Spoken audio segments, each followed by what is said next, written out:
ಆತ್ಮೀಯ H16 news ಅರ್ಥಾತ್ ಹೇ ಸೀತಾರಾಮಿಗೆ ಸ್ವಾಗತ. ನಾನು ನಿಮ್ಮವ MI ಅಥವಾ ಮಲ್ಲಪ್ಪ ಜೋದವರು. 1971ರಲ್ಲಿ ಬಾಂಗ್ಲಾದಲ್ಲಿ ದೊಡ್ಡ ಕ್ರಾಂತಿ ಆಯಿತು, ಬದಲಾವಣೆ ಆಯಿತು, ದೇಶ ಹೊಡಿತು, ಪಾಕಿಸ್ತಾನ ಬೇರೆ ಆಯಿತು, ಬಾಂಗ್ಲಾದೇಶ ಬೇರೆ ಆಯಿತು. ಅದಕ್ಕೆಲ್ಲ ಕಾರಣ ಶೇಖ್ ಮುಜಿಬುರ್ ರೆಹಮಾನ್ರ ಹೋರಾಟ.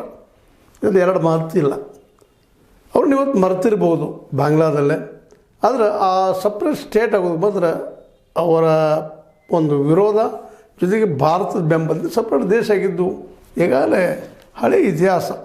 ಆದರೆ ಅದರ ಮೂಲಕ ಅವರು ಅಧಿಕಾರಕ್ಕೆ ಬಂದರು, ಅವ್ರ ಮಗಳು ಬಂದರು, ಅವ್ರ ಕೊಲೆನೇ ಆಯಿತು. ಆನಂತರ ಅವ್ರು ಶೇಖ್ ಹಸೀನಾ ಅವರು ಬಂದರು. ಏನು ಡೆವಲಪ್ಮೆಂಟ್ ಆಗ್ತಾ ಬಂದವು.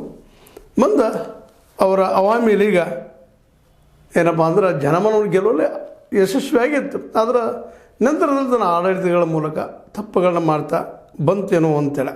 ಅಂದರೆ ಅದರಲ್ಲೂ ಮುಖ್ಯವಾಗಿ ಆಗಸ್ಟ್ 5ರಂದು 2024ರಾಗ ಪ್ರತಿಭಟನೆ ವೇಳೆ 6 ಮಂದಿ ಪ್ರತಿಭಟನಾಕಾರರ ಮೇಲೆ ಗುಂಡು ಹಾರಿಸಲು ಮತ್ತು ಅವ್ರು ಹತ್ಯೆ ಮಾಡಲು ಆದೇಶ ನೀಡಿದ ಪ್ರಕರಣಕ್ಕೆ ಸಂಬಂಧಿಸಿದಂತೆ ಅಂದ್ರೆ ಇವರು ಕೊಲೆಗೆ ಅಥವಾ ಅವ್ರು ಕೊಲ್ಲೋದಕ್ಕೆ ಆಜ್ಞೆ ಮಾಡಿದ್ದಕ್ಕಾಗಿ ಅವ್ರಿಗೆ ಮರಣದಂಡನೆ ಶಿಕ್ಷೆಯನ್ನು ಒಂದು ಏನಪ್ಪ ಅಂತಂದ್ರೆ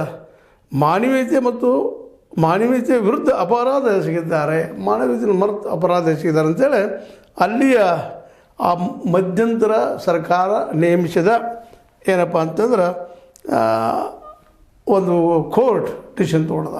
ಅದು ಅಂತಾರಾಷ್ಟ್ರೀಯ ಕೋರ್ಟ್ ಅಂತ ಅವ್ರು ಹೇಳ್ಕೊಳ್ತಾ ಇದ್ದಾರೆ. ಇಲ್ಲ, ಬಟ್ ಅದು ಮಧ್ಯಂತರ ಸರ್ಕಾರದ ಮುಖ್ಯಸ್ಥ ಮೊಹಮ್ಮದ್ ಯೂನುಸ್ ಅವರು ತಮ್ಮ ಸ್ಟೇಟ್ಮೆಂಟಲ್ಲಿ ಹೇಳ್ತಾ ಇದ್ದಾರೆ, ಎಷ್ಟೇ ಪ್ರಭಾವಶಾಲಿಯಾಗಿ